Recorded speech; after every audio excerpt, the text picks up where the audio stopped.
want to talk now about the sentencing of a benefits fraud gang that falsely claimed, this is an amazing figure, 50 million quid, and that whole trial is going to begin today. Yeah, and it comes as benefit scroungers in Essex have said they don't care who wins the upcoming election as long as they continue to get their cash. So with all of this, we're asking the question, is the benefit system benefiting the wrong people? Well, we're joined by the broadcaster Paula London and the political consultant Emma Burnell with differing opinions in all of this. Paula, first of all, you do think that the wrong people are getting their hands on essentially hard-working taxpayers' cash? I think yes. And, you know, the Romanian group, they were at it for 4.5 years before they got caught. It was 50 million.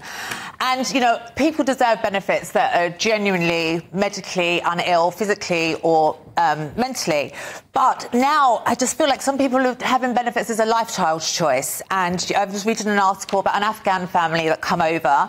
They've got 11 children, 11, unbelievably, and they're demanding the council move them into a larger home because they're crowded, but they've made themselves crowded. You know, contraception is available in this country. A lot of people think they can come over from foreign countries, have as many kids as they like, and they expect taxpayers to pay for them.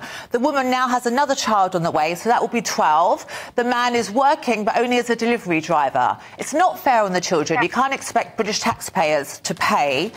And now parents are even getting paid to look after their own children that have ADHD. I have ADHD. It's no big deal. Why should parents get extra money just because their children either have ADHD why should they get extra money, Emma? ADHD?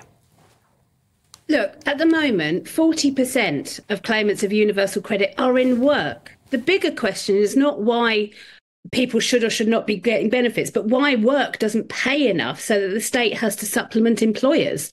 I think that's a much more important question to be asking. Secondly, 70%, 7 out of 10 people who applied for personal independence payments, i.e. the disability support, have their appeals successful on exactly the same evidence as was submitted in the first place.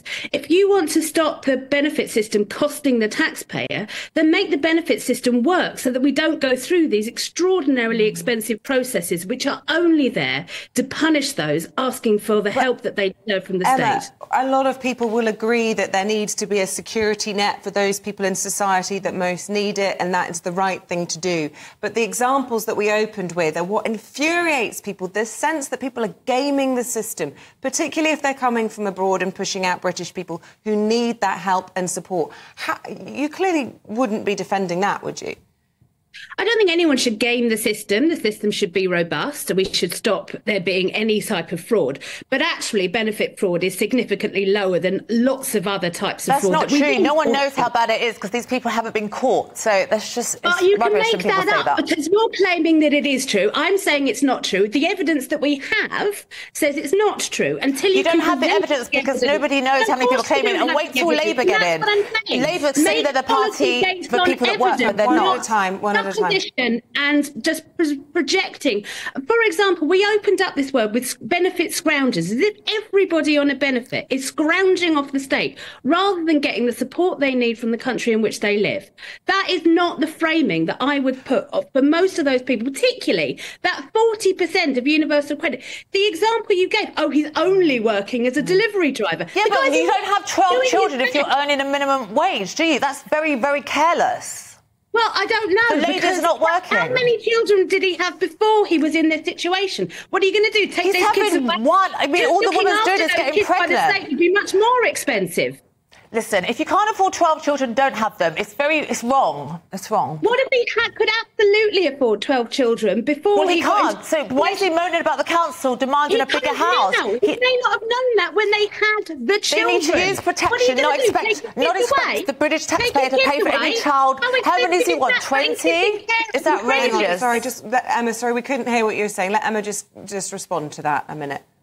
We don't know. You cannot make circumstances in the future. When he had 12 children, he may have not been on benefits. We don't know that. I do know he was from Afghanistan. He had absolutely nothing in Afghanistan. He comes here and just takes advantage of our generous system, and now he's 12 children. He's come through our system. That probably meant that he was one of the few in Afghanistan who passed the system because they helped the British state in their war. But some of these people that helped the army have actually gone on to kill people in this country. He came through the legal resettlement scheme, and now he's just having child after child after child. Person's going to do that. Say that again, Emma. Are you suggesting that you absolutely know that this person's going to go on to kill people, or are you suggesting? No, I said some people that have come over from the settlement scheme have gone on to kill people. So not everyone that comes over from Afghanistan, excuse me, are angels. Just so you know. You're conflating Paula, separate issues.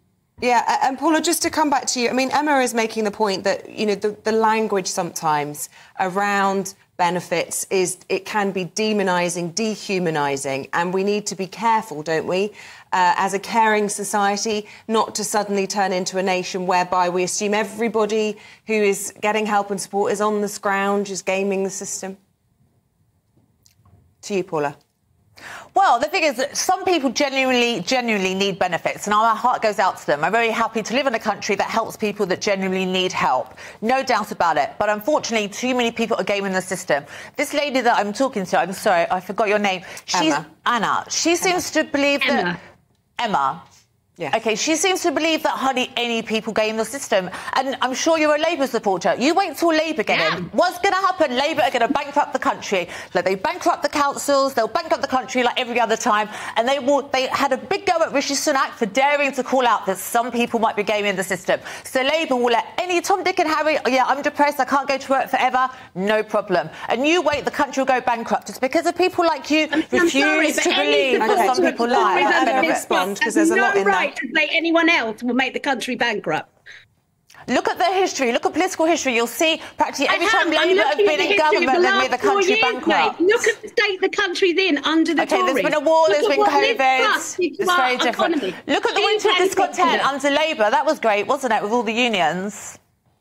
Yeah, absolutely. I'm a big supporter of unions. OK, well, look what will happen. The country will come to a standstill again, and that's what you want. And it'll be bankrupt as well.